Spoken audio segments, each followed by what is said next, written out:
You're probably expecting a review of the FCX10. So am I.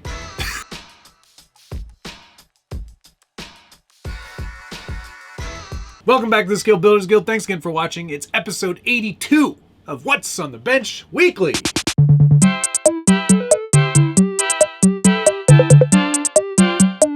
And if you're not familiar with this show or you're new here, this is where I'm taking you through projects that I'm working on. Stuff that sometimes shows up on time and sometimes things that don't. Of course, I wouldn't be reviewing it if it didn't show up. So maybe next week. All right, first thing on the bench this week, here is the Associated Enduro 12. Now with a proper wheelbase for this Blackfoot body. You can see, well, it's mostly correct. The wheelbase is right. My link skills are still a bit lacking. I did, however, replace all of those rear links. As you can see, there they are. I replaced those with my own threaded rod and rod ends. Now, don't look at the bottom links. They're a little bit long still. They need to be rotated around. But these are made with some 3mm all thread and some rod ends with an M2.5 size hole for the screws that are already on this Element Enduro 12. Now, I just have to change the length of the bottom links here so we can rotate that pumpkin back to the proper location, or maybe we make the top links longer, one of the two, and then that'll all be perfect. I just also like to share that I'm not perfect. We're all allowed to make mistakes. However, it's a very minor mistake and it does already drastically improve the look of this truck. I am so excited with how this is going to come together. It's going to be a nice little tiny truck, a 12th scale truck, if you will.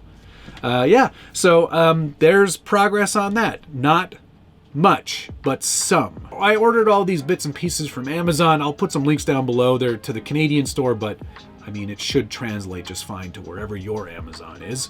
And then you can get the same things going on too. Very easy to do though.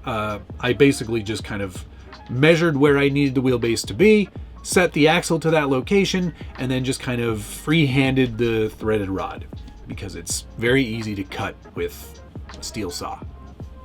So there you go. That's going to be a fun little project. I can't wait to get more done on that. But yeah, already looking pretty cool. Still need to find a smaller tire. But the wheel size looks good. Maybe we'll leave it. Anyway, on to the next thing.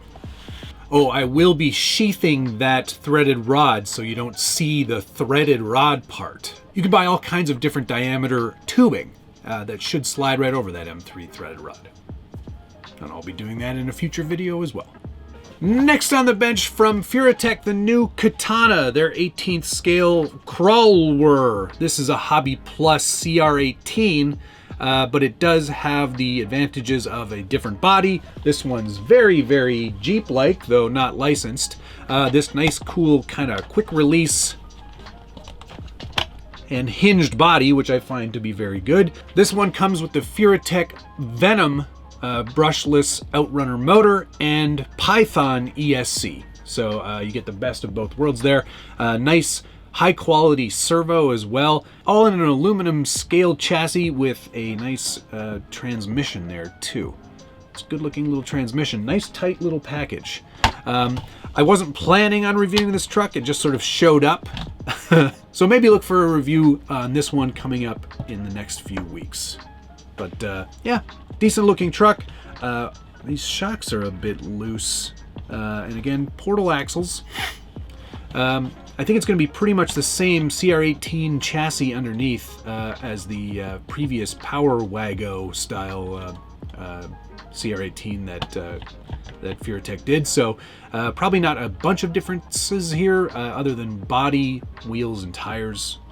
But yeah, worth taking a second look at. So we'll be doing that in the future. Next on the bench, something that needed a bit of a rebuild. My Element Night Runner with scale garage system sort of utility bed on the back. This is one of my more favorite looking trucks. This whole aluminum handcrafted bed is just awesome. And I'm really, really super pleased with it. It's one of my favorite it's one of my favorites for sure. I didn't touch any of the Lexan when I rebuilt it. I just literally put different wheels and tires on it, and you know, kind of went with this Method Grunt Proline tire look, and kind of said, you know what, that's sort of a farm truck, sort of like a Australian Shepherd farm truck. Yeah, some dogs in the back. Anyway, yeah, nothing really different about it other than the fact that it's running again. For some reason, I took the transmission out, and I think I took that transmission out because I needed it for another build. I'm not sure where it went or what that other build was. But yeah, I'm kind of happy with the look of this one. It looks really good. For a Lexan-bodied truck, I think Element really knocked this one out of the park. And the addition of this utility bed on the back just really sells the whole look, in my opinion. And those wheels and tires work, I think. What do you think? Put a comment down below. You know I love reading through your feedback, and I try to answer as many of those comments as I can. Of course, if you're enjoying this video, hit the like button, subscribe if you haven't already, and ring that notification bell so you get updates anytime there's a new video from the Scale Builders Guild when I'm wearing my new glasses. All right, on to the next thing. Finally today, the FMS Land Cruiser, not the FMS you're looking for, but certainly a nice model nonetheless. Hard body, so that's always a bonus. Yeah, the last time I showed this off, I don't remember if I put the Camel Trophy stickers on it or not. I like trolling people. This was a super easy way to do it. It already was camel yellow. But since I put the stickers on, I dull coated the entire body, and then I also started to do the weathering technique with the oil brushers. I really love how this technique turns out. Let's see if we can do sort of here's a before, and here's an after. So you can see it's got a much more muddled, weathered appearance. And I really like how that looks. I think it's really kind of coming along nicely. This is definitely a nice hard body truck. The difference, of course, between this and their latest ones, this one has leaf springs, straight axles, and a very weak transmission motor setup. Definitely more of a trail truck, whereas that FCX10 appears to be more of a trail/rock crawling kind of truck. Anyway, we will have that review for you hopefully soon.